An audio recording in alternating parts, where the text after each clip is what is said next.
अस्सलामुअलैकुम स्टूडेंट्स, आज हम केमिस्ट्री का चैप्टर नंबर 8 का जो टॉपिक पढ़ रहे हैं उसमें रिलेशनशिप बिटवीन के ए, के बी एंड के डब्ल्यू।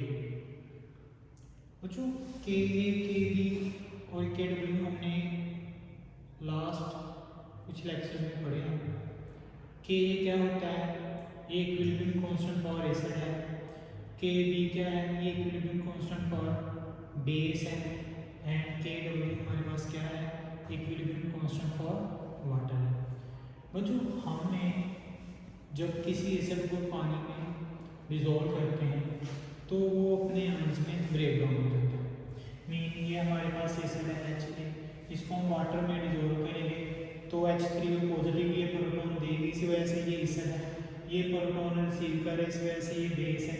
यहाँ पे H3 positive plus A negative बनेगा। और यहाँ पे जब ये रिवर्सिबल रिएक्शन होगा, अब ये प्रोटॉन डोनेट करेगा।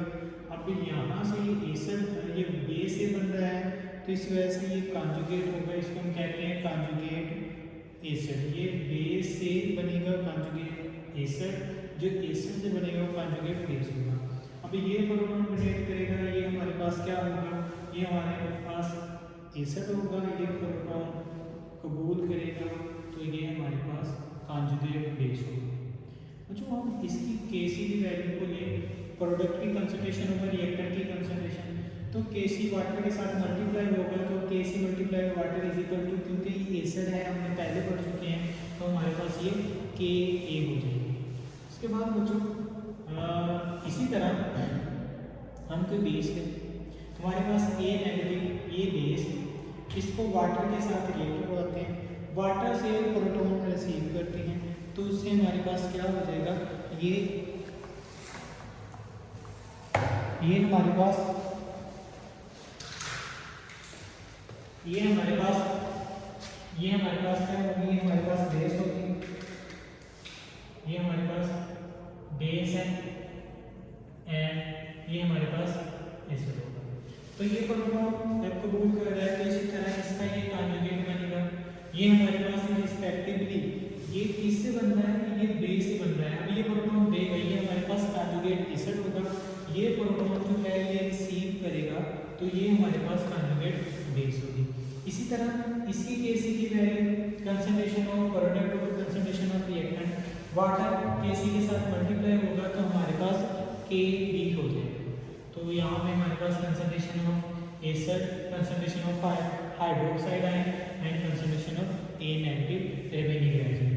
वो जो इन दोनों इक्वेशन को K और Kb ये वन टू जो इक्वेशन है इनको आपस में हम मल्टीप्लाई करवाएं, Ka और Kb को मल्टीप्लाई करवाएंगे। ये वाली concentration H3O positive H over H, इस कंसंट्रेशन को H equal to hydroxide ion over base, इससे करेंगे तो हमारे पास कुछ फैक्टर जो है वो कैंसिल आउट हो रहे हैं।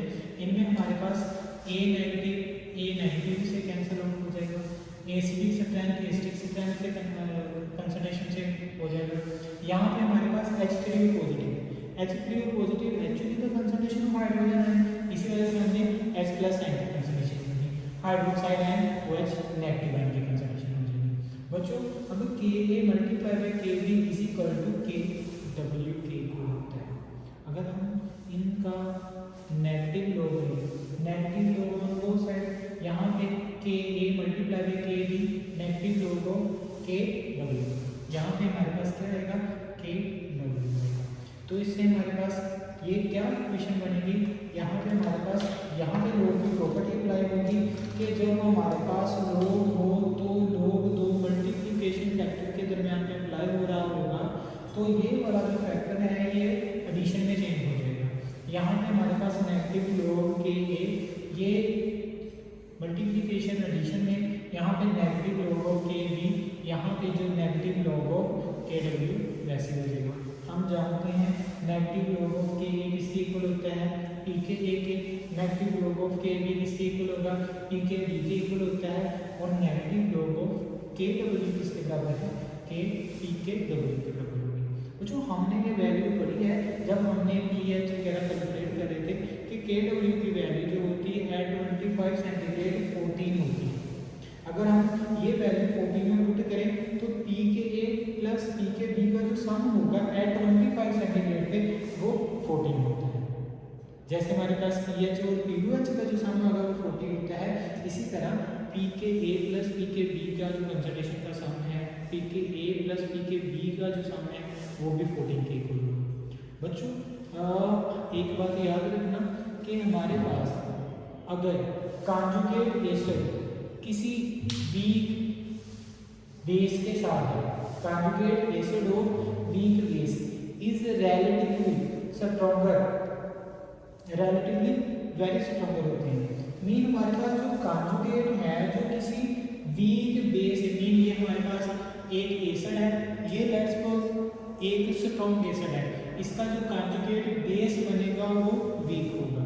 यही बात लिखी हुई है कि conjugate acid of weak base, अगर conjugate acid of weak base, अगर ये वीक बेस है तो इसका जो कॉन्जुगेट बनेगा ये स्ट्रॉन्गर होगा।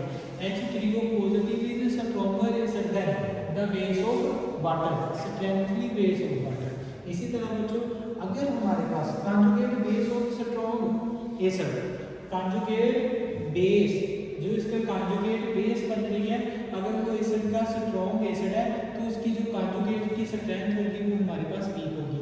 अगर ये एसिड स्ट्रॉन्ग है तो जो कॉन्जुगेट बेस होगा वो वीकर होगा। Conjugate base of strong acid is relatively weak होती है।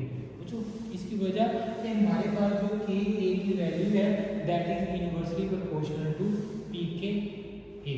अगर हमारे पास के ए ग्रेटर है तो हमारे पास जो इनवर्सली प्रोपोर्शनल टू ये पी के बी है। ओके बच्चों।